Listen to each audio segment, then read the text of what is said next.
Selamat hari Minggu, Bapak Ibu, Saudara-saudara, dan anak-anakku terkasih dalam Tuhan Yesus Kristus. Apa kabar? Semoga kita semua selalu sehat dan juga sukacita, walaupun masih ada di tengah-tengah kondisi wabah saat ini. Bapak Ibu dan Saudara-saudara terkasih, seandainya saya bilang saya punya seekor kucing ajaib. Kucing ajaib yang berkepala 2, berkaki 6, dan berekor 3.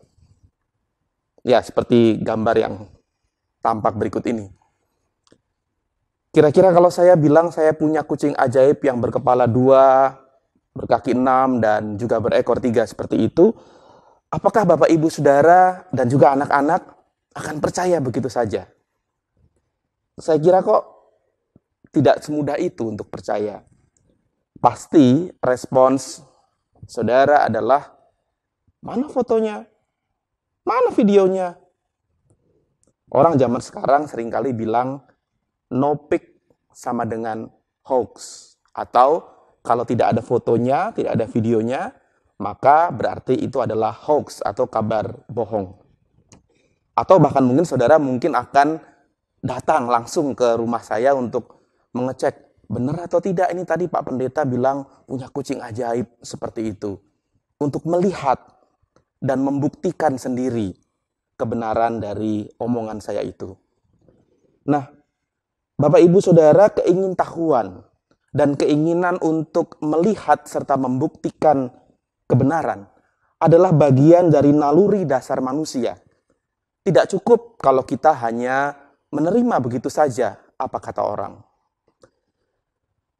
Allah pun memahami dan mengerti bahwa keinginan untuk melihat dan membuktikan adalah naluri dasar manusia. Dan karena itulah kalau kita cermati kisah kebangkitan Yesus dalam bacaan Injil kita di minggu lalu, pada hari Minggu Paskah, kita bisa menemukan bahwa ketika Maria Magdalena dan juga Maria yang lain datang ke kubur Yesus, lalu seorang malaikat membuka batu penutup kubur, kita menemukan bahwa Yesus sudah tidak ada di kubur itu. Dengan kata lain, malaikat Tuhan yang datang dan membuka batu penutup kubur itu, melakukannya bukan supaya Yesus bisa keluar. Karena Yesus sudah tidak ada di sana. Malaikat itu membuka batu penutup kubur supaya kedua perempuan tadi bisa masuk ke dalam kubur. Dan melihat langsung, melihat dengan mata kepala mereka sendiri bahwa Yesus sudah tidak ada di sana. Wujud lain dari kemengertian Yesus, wujud lain bahwa Yesus paham tentang naluri alamiah untuk melihat dan membuktikan itu adalah dengan berkali-kalinya ia menampakkan diri kepada para murid. Bahkan dalam bacaan Injil kita hari ini, digambarkan bahwa Yesus sampai 2 kali menjumpai para muridnya. Perjumpaan pertama terjadi tanpa ada Thomas di sana. Lalu perjumpaan yang kedua berlangsung dengan Thomas ada di tengah-tengah mereka. Rupanya Yesus memahami betul bahwa tanpa melihat dan menyaksikan langsung sosok dirinya yang sudah bangkit, pastilah sangat sulit, bahkan mungkin mustahil bagi para murid untuk mempercayai kebangkitannya. Semakin sering Yesus memperlihatkan diri kepada para murid, semakin teguhlah iman mereka, semakin mereka yakin bahwa Yesus sungguh-sungguh sudah bangkit. Lantas apakah naluri alamiah para murid untuk melihat dan membuktikan sendiri kebangkitan sang guru itu bertentangan dengan perkataan Yesus sendiri? Berbahagialah orang yang tidak melihat namun percaya? Menurut saya tidak. Kenapa? Karena perkataan Yesus yang dikutip oleh penulis Injil Yohanes itu sesungguhnya ditujukan kepada para pembaca Injil, yaitu pengikut-pengikut Yesus generasi kedua atau generasi berikutnya yang memang tidak pernah berjumpa atau mengenal sosok pribadi Yesus. Kita tahu bahwa Injil Yohanes ditulis pada sekitar tahun 90 Masehi atau sekitar 50-60 tahun sesudah Yesus bangkit dan naik ke sorga. Penulis Injil Yohanes memiliki maksud untuk meneguhkan iman para pengikut Yesus generasi kedua, sebagaimana ia ungkapkan pada bagian akhir Injil Yohanes pada ayat 30 dan 31. Memang masih banyak tanda lain yang dibuat Yesus di depan mata murid-muridnya yang tidak tercatat dalam kitab ini. Tetapi semua yang tercantum di sini telah dicatat, supaya kamu percaya bahwa Yesuslah Mesias, Anak Allah, dan supaya kamu oleh imanmu memperoleh hidup dalam namanya. Injil Yohanes ditulis dalam suasana kontestasi atau perdebatan soal apakah komunitas Kristen yang semakin berkembang kala itu masih bisa disebut sebagai umat Yahudi, ataukah mereka lebih baik disebut sebagai penganut agama baru. Injil itu ditulis sebagai jawaban dari pengikut-pengikut Yesus saat itu yang mengalami gempuran pertanyaan, kritik, nyinyiran, bahkan penentangan dan persekusi dari masyarakat yang notabene adalah mayoritas beragama Yahudi. Jadi, Injil Yohanes sebenarnya adalah cara komunitas Kristen pada zaman itu untuk berapologetika atau membela imannya dengan menyajikan argumentasi-argumentasi bahwa Yesus adalah Mesias. Hal itu dikuatkan oleh Rasul Petrus dalam suratnya yang mengungkapkan bahwa kebangkitan Yesus merupakan cara Allah untuk melahirkan kita kembali ke dalam suatu hidup yang penuh pengharapan. Bahwa orang-orang yang percaya kepada Yesus di era para rasul dan sesudahnya hingga saat ini dimampukan untuk percaya dan mengasihi Yesus melalui iman atas kebangkitannya. Rasul Petrus mengatakan, "Terpujilah Allah dan Bapa Tuhan kita Yesus Kristus, yang karena rahmat-Nya yang besar telah melahirkan kita kembali oleh kebangkitan Yesus Kristus dari antara orang mati kepada suatu hidup yang penuh pengharapan."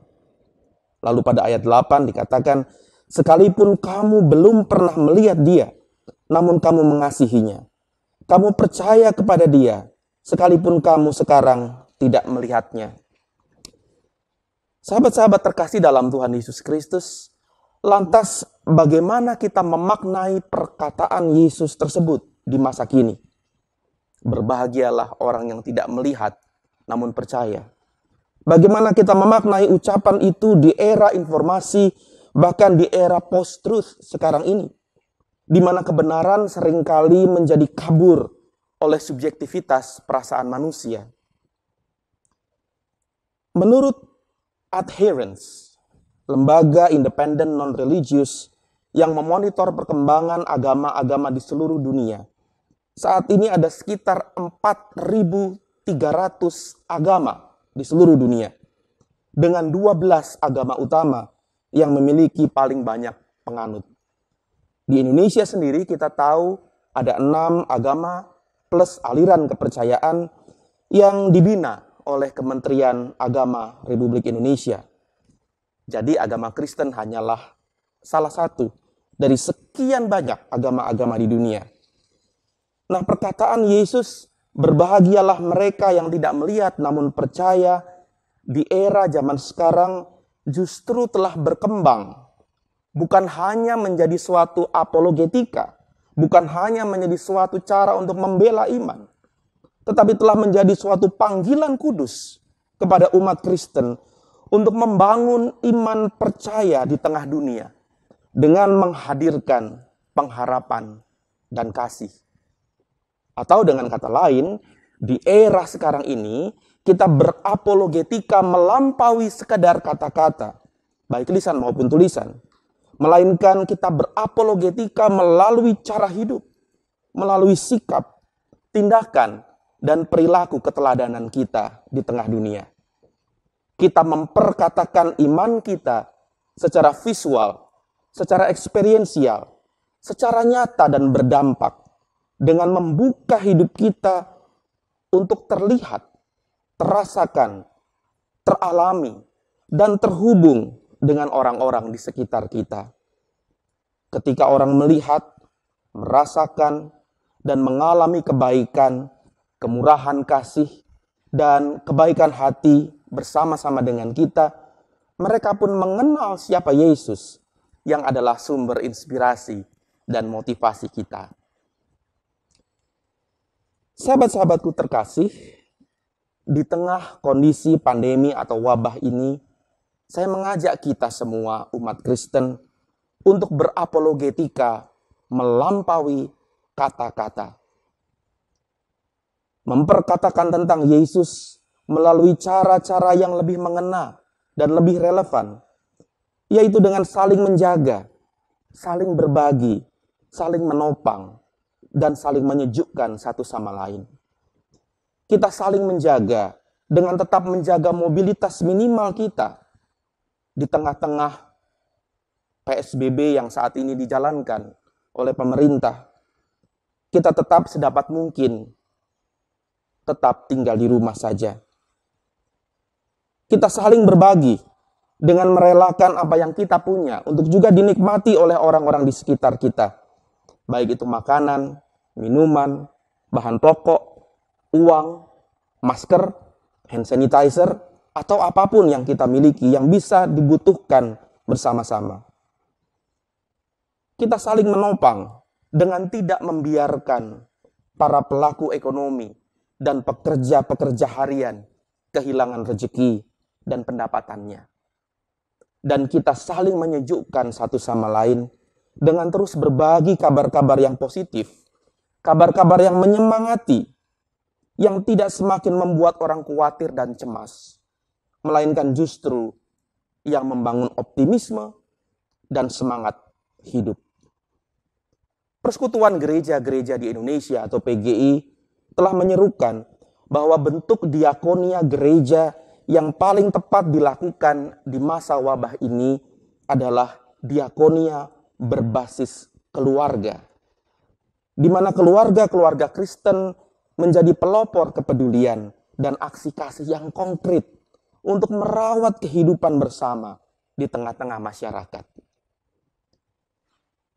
Pada akhirnya saudaraku, walaupun tidak ada satupun dari antara kita, manusia-manusia di abad ke-21 ini, pernah melihat sosok Yesus dengan mata kepala kita sendiri. Namun kita berbahagia. Karena kita percaya bahwa pengharapan dan kasih yang kita teladani dari Sang Kristus, itulah yang akan menyelamatkan kondisi dunia dari krisis akibat wabah ini. Berbahagialah mereka yang tidak melihat, namun percaya. Tuhan memberkati kita. Amin.